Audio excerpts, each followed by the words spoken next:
आम्ही आता 15 मिनिटांमध्ये मतदान प्रक्रियेला सुरुवात करणार होतो, परंतु प्रशासन हे त्यांच्या भूमिकेवरती ठाम आहे। तुमच्या सर्वांवरती आम्ही गुन्हे दाखल करणार आणि जे जे मतदार मताला येतील त्या पद्धतीने त्यांच्यावरती गुन्हे दाखल करणार आणि आम्ही या ठिकाणची जी मशिनरी आहे ती आम्ही सगळी घेऊन जाणार आहोत। आम्ही यामध्ये तडजोड करणार नाही। नुसतं एवढंच नाही, तुम्ही आता ऐकलं ठीक, नाही ऐकलं तर मात्र आम्हाला पुढची स्टेप घ्यावी लागेल।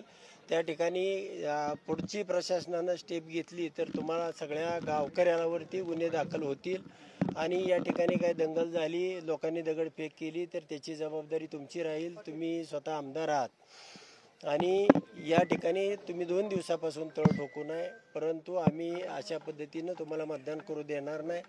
साधारणपणे अर्ध्या तासामध्येच मतदान प्रक्रियेला आपण सुरुवात करणार होतो। 200-250 लोक त्या ठिकाणी जमलेले आहेत, तरीसुद्धा अजून या प्रशासनाची भूमिका काय म्हणून आपण थांबलेलो होतो, परंतु प्रशासन कोणत्याही परिस्थितीमध्ये या ठिकाणी परवानगी देत नाही आणि दहशतीमुळं आम्हाला किमान 1500 मतदान तरी पोल झाल्याशिवाय आमची छाननी त्या ठिकाणी होत नाही आणि लोक महिला ह्या मतदानाला यायला तयार होत नाहीत। म्हणून आम्ही या ठिकाणी दुसरे मार्ग अवलंबणार आहोत। ही लढाई आम्ही सोडणार नाही। यापुढेही वेगवेगळ्या पद्धतीनं न्यायालयीन पद्धतीनं ही लढाई लढली जाईल आणि त्या ठिकाणी गावकऱ्यावरती जो होणार, गावकऱ्यांनी ज्याही पद्धतीनं त्यांचा रोष व्यक्त केला, त्यांनी गेली 8 दिवस तयारी केली, सगळ्या प्रकारचं या ठिकाणी खर्च 2-3 लाख रुपयाचा खर्च केला, मंडप घातला, त्यांनी पेट्या साहित्य सगळं या ठिकाणी जमा केलेलं होतं आणि मीडियाचे तुमचे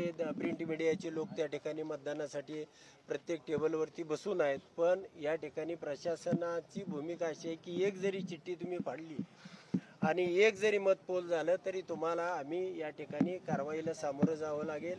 आम्ही सगळ्या फोर्ससहित या ठिकाणी उपस्थित आहे। तर आता आम्ही सगळ्यांनी विचार करून त्या ठिकाणी गावकऱ्यांशी मी 5 मिनिटं चर्चा करेन आणि त्यानंतर आमचा निर्णय तुम्हाला सांगितला जाईल।